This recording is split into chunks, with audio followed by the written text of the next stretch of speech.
Good afternoon, guys. Today's video, I'm going to show you how to propagate mint. Now, if any of you have ever had any sort of dealings with mint, you know that it grows rampantly and it's one of those really easy to propagate ones. So I'm going to do a quick one here. I've done a video on lavender, which is sort of you propagate by putting in soil. With mint, it's great because we can put it in water, and I'm going to show you some images of it sort of rooting and the sort of potting on at the end of it. So I've got a little cutting here. This is a type of mint called chocolate mint. Smells amazing, looks amazing as well, nice brown stems. And I kind of got rid of the patch where this was growing, but I figured maybe a small amount in a container would be great. Not a massive mint fan. I don't drink a lot of mojitos or anything, but if you do, this is a great one to grow. So I just pulled this out of the ground. It's kind of like got two stems, so I'm just going to use my knife to carefully separate them, break up some of the other little bits.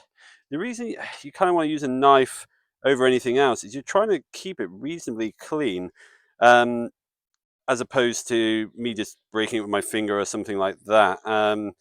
You could introduce bacteria and things. It's not a massive risk, but it's a potential risk.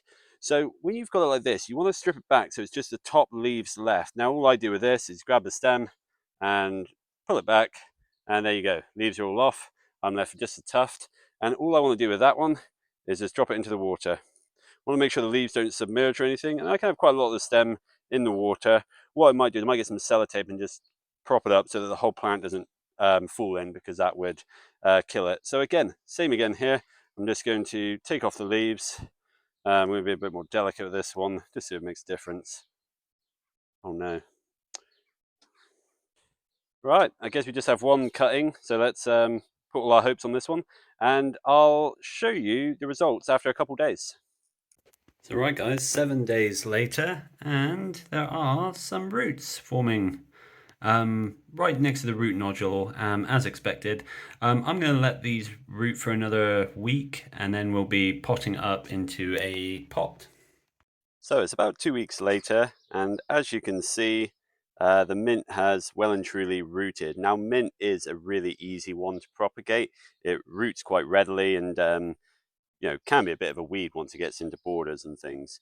But with this one here, we've got a really nice root system, and it's ready to sort of pot into its sort of temporary soil-based pot, basically. So all we're going to do is just you've got to be quite careful when you're propagating these, because the roots are quite fragile. So when you propagate in water, the plant produces a different kind of root. It's much more whiter, it's much hairier than a typical kind of soil-based root is, and that's fine. The plant will convert these into sort of what I would call soil-based roots over time.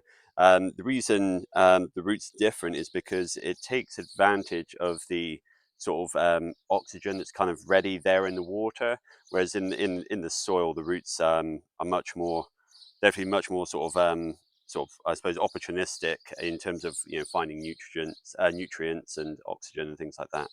So there we go. So I've made a hole here. I'm going to be quite careful putting it in, making sure it's about the right height of where I want it, and then backfill in the soil, firming it down, and there you have it, propagated mint.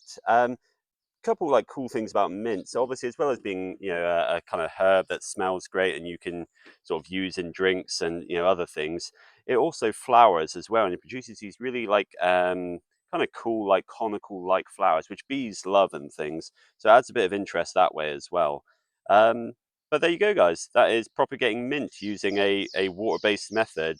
Um, there's lots of like articles online about like you know um, benefits of using water versus soil for propagation, and all in all, if you're going to take anything away from this, is really depends on the plant that you're propagating. So I've got another video on lavender, which I'll try and put a link in for, which is using soil propagation, and the reason for that one is because a plant like lavender is a bit more prone to something like root rot.